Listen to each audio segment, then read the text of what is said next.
Baik, hari ini kita nak teruskan dengan bahagian ketiga untuk teknik menjawab soalan kertas 3. So, kita pergi ke kemahiran yang F, iaitu memplot graf. So, dalam memplot graf ni kita bergantung kepada soalan. Kalau soalan tu menyatakan ataupun menghendaki kita laka graf. Bila laka graf tu, kita tidak perlu lukis pada kertas graf. Laka tu makna kita lukis secara tangan kasar di kawasan tempat kosong. So, contoh diberikan kepada kita asid etanoik bertindak balas dengan logam reaktif untuk menghasilkan garam dan gas hidrogen. So, kita perlu lakakan graf untuk menunjukkan isi padu gas yang dihasilkan, gas hidrogen yang dihasilkan. So, untuk lakaran kita perlu lukis paksi Y dan paksi X. Okay. Dan kita perlu label isi padu. Untuk paksi Y isi padu gas hidrogen, dan untuk paksi X masa dalam minit ataupun saat. So, lakaran kita adalah secara guna tangan kasar. Itu adalah graf untuk, kita kata graf untuk penghasilan gas hidrogen. So, dia akan naik, lepas tu dia akan terus ke mendatah. Okey. Baik, kalau disuruh kita lukis, kalau lukis graf, kita perlu lukis graf dengan menggunakan kertas graf. So, kita lihat kepada satu contoh. Kita lihat kepada contoh ni, soalan yang pernah kita buat, iaitu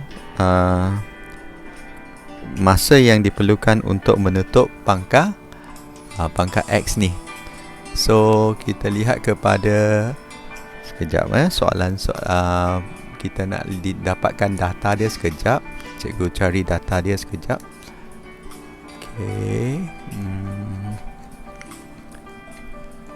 Okey, kita dapat dah data dia. So, di sini kalau kita masih ingat, ini 25, 33 dengan 50, dan ini adalah 0.04, 0.03 dan 0.02. So, kalau ikut soalan kita dikehendaki memplot graf.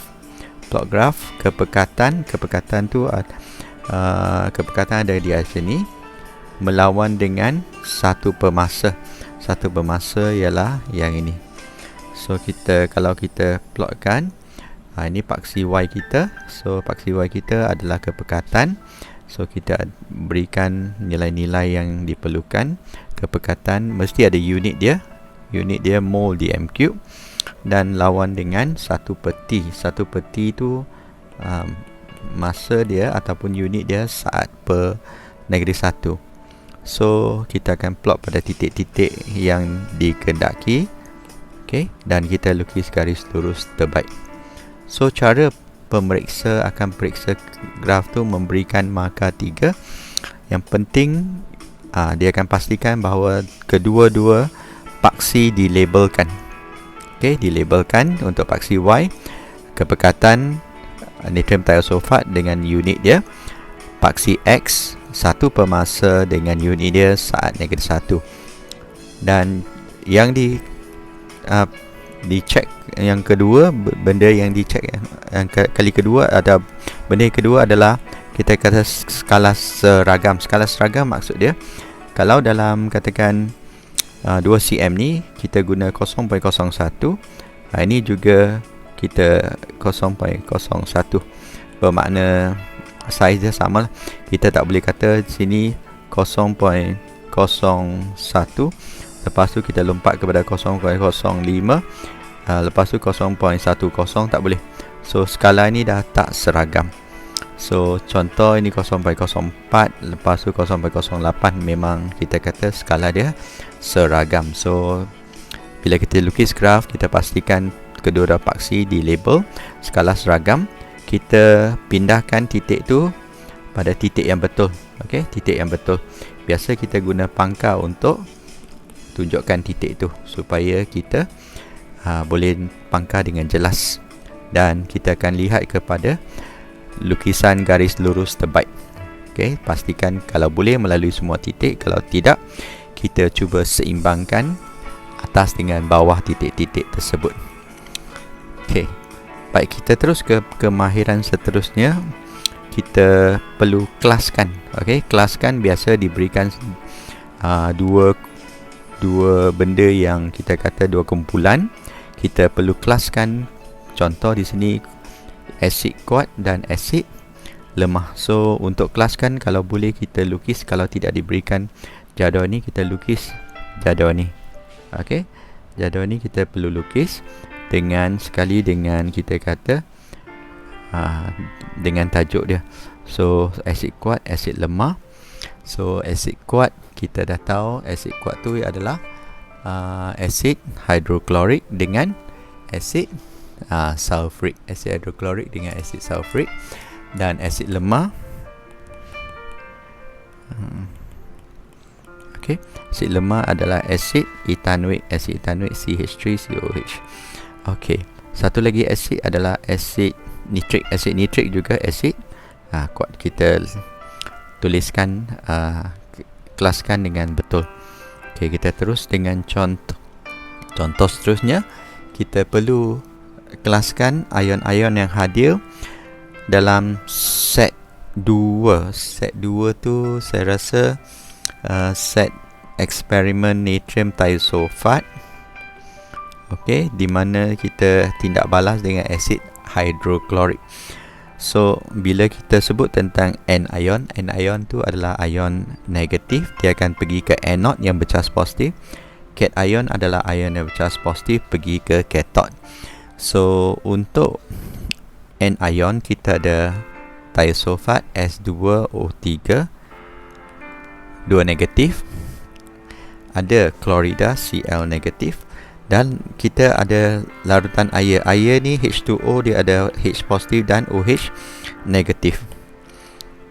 Okey, dan cation kita ada ion Na positif dan juga H positif.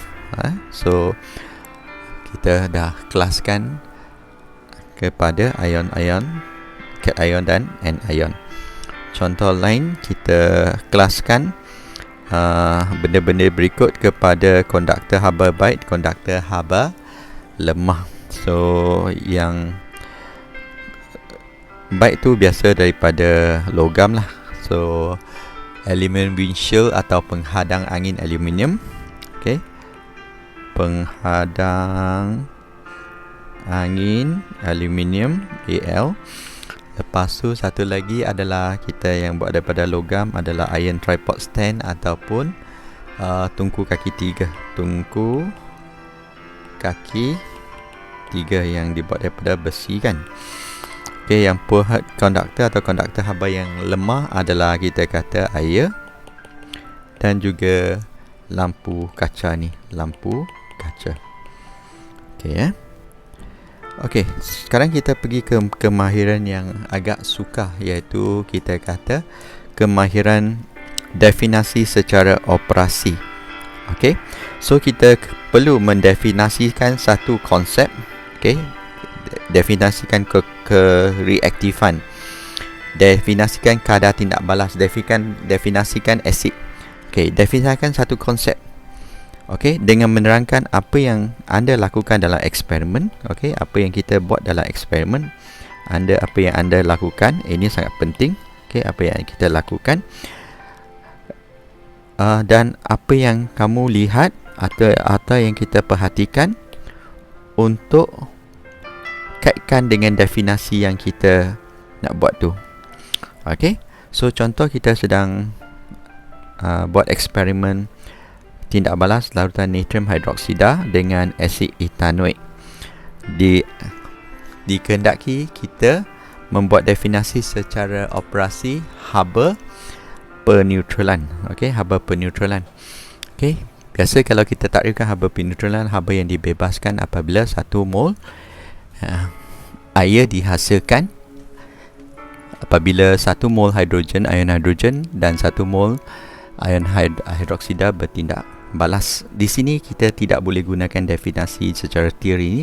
Kita perlu nyatakan definisi dengan menjawab dua soalan ni. Apa yang anda lakukan? Siapa yang kita lakukan adalah kita campurkan ataupun kita tambah atau campurkan larutan natrium hidroksida ke dalam asid hidroklorik. Okey, itu ada apa yang kita lakukan. Makna kita dah jawab soalan pertama. Dan apa yang kita perhatikan untuk mendefinisikan haba peneutralan. So, apa yang berlaku adalah kita nampak bacaan termometer bertambah. Termometer bertambah tu bermaksud ini kita kata bila bertambah tu bermakna haba peneutralan sudah berlaku. Itu mendefinisikan haba peneutralan. So bila bacaan termometer bertambah dengan kita kalau nak tambah 1 mol air terbentuk. Itu adalah definisi secara operasi. So kita perlu jawab what you do, what you see. Okay, apa yang anda lakukan, apa yang kamu lihat untuk dikaitkan dengan definisi yang kita nak jawab tu. Contoh satu lagi, kalau kita lihat kepada nyatakan definisi secara operasi kereaktifan unsur-unsur logam kumpulan 1. So kita dah lihat kepada eksperimen di mana kita ada tindak balas unsur kumpulan 1 dengan air. So apa yang kita lakukan adalah kita perlu jawab dua soalan untuk definisi secara operasi. So kita lihat kepada apa yang kita lakukan, kita tindak balas. Okay, so kita tulis unsur kumpulan 1 bertindak balas dengan air. Okay, atau kita guna perkataan apabila unsur kumpulan 1 bertindak balas dengan air, makna ini yang kita lakukan. Lepas tu apa yang kita perhatikan, kita dapat nyalaan kan. So nyalaan tu adalah apa yang kita perhatikan, bagaimana kita kaitkan dengan kereaktifan. So kita kata semakin besar nyalaan, semakin reaktif logam tersebut. Okey, tersebut. So kita dah jawab dua soalan. Ini apabila unsur kumpulan 1 bertindak balas dengan air ialah what you do. Okey, what you do. Lepas tu what you see is nyalaan. Nyalaan tu kita nak kaitkan dengan kereaktifan. So semakin besar nyalaan, semakin reaktif logam tersebut.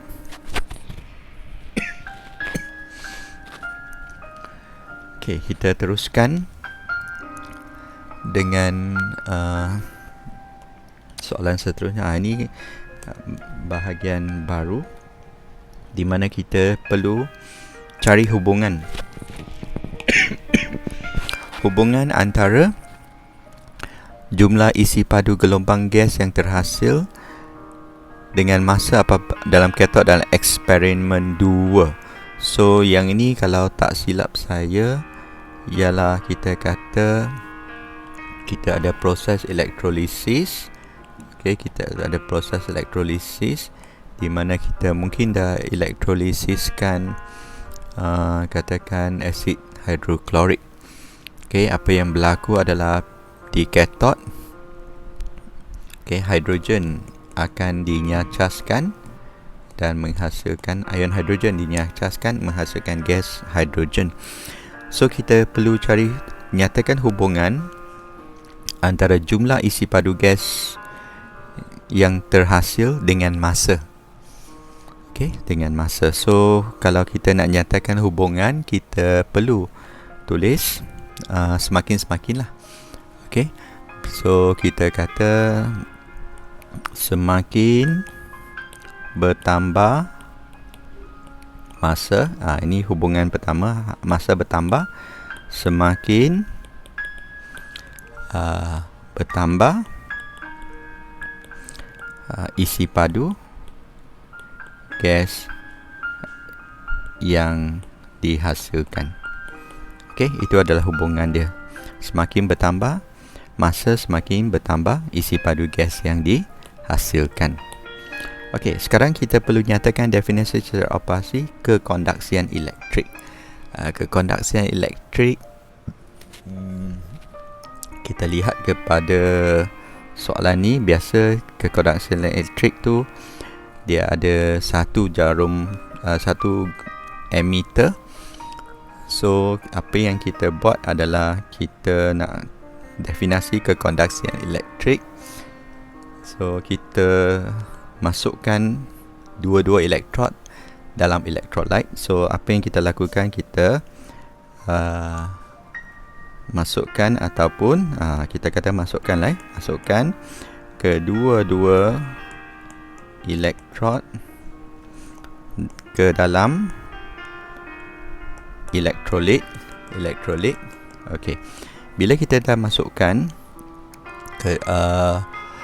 kedua-dua elektrolit, kedua elektrod dalam electrolyte, maka kita nampak pesongan kan. Okey, kita akan nampak pesongan emitter. Okey, pesongan emitter tu menunjukkan kekondaksian elektrik. Okey, so nak definisikan kekondaksian elektrik, kita perlu nyatakan apa yang kita buat. Kita masukkan kedua-dua elektrod dalam elektrolit. Dan macam mana kita define kekondaksian? Kita kata pesongan emitter. Pesongan emitter tu yang akan mengkondaksikan, kita kata yang akan menunjukkan kekondaksian elektrik. Baik, kita terus kepada penerangan ujian kimia. Okey, penerangan ujian kimia. So ujian kimia contohnya kalau kita nak uji gas oksigen, okey, kita perlu nyatakan reagen yang betul. Reagen betul adalah kayu uji berbara. Prosedur dia yang betul, kita mesti masukkan ke dalam tabung uji. Kita tak boleh letak di luar, masukkan dalam tabung uji. Dan pemerhatian, so pemerhatian tu kita kata kayu uji berbara akan menyala. So kita jangan beri reagen sahaja, kita perlu nyatakan bagaimana anda jalankan ujian tersebut dengan menggunakan reagen dan apakah pemerhatian untuk mengesahkan identiti bahan tersebut. So contoh, kalau katakan gas Y, kita nak uji hidrogen. Hidrogen kamu hanya kata uji dengan kayu uji, salahlah, kayu uji tu patut kayu uji berbara, itu pun tak cukup. Kalau cara ni kita kata letakkan kayu uji menyala ke dalam tabung uji. Itu reagen ada, tata cara ataupun prosedur ada, tapi result dia tidak ada. So jawapan yang tepat kalau kita nak uji gas hidrogen, masukkan kayu uji berbara atau menyala ke dalam tabung uji, bunyi pop kedengaran mengesahkan dia adalah gas hidrogen. Okey, baik. Saya rasa untuk hari ini kita sampai di sini. Kita akan terus ke bahagian satu lagi pada video yang akan datang untuk teknik menjawab soalan perancangan atau merancang eksperimen.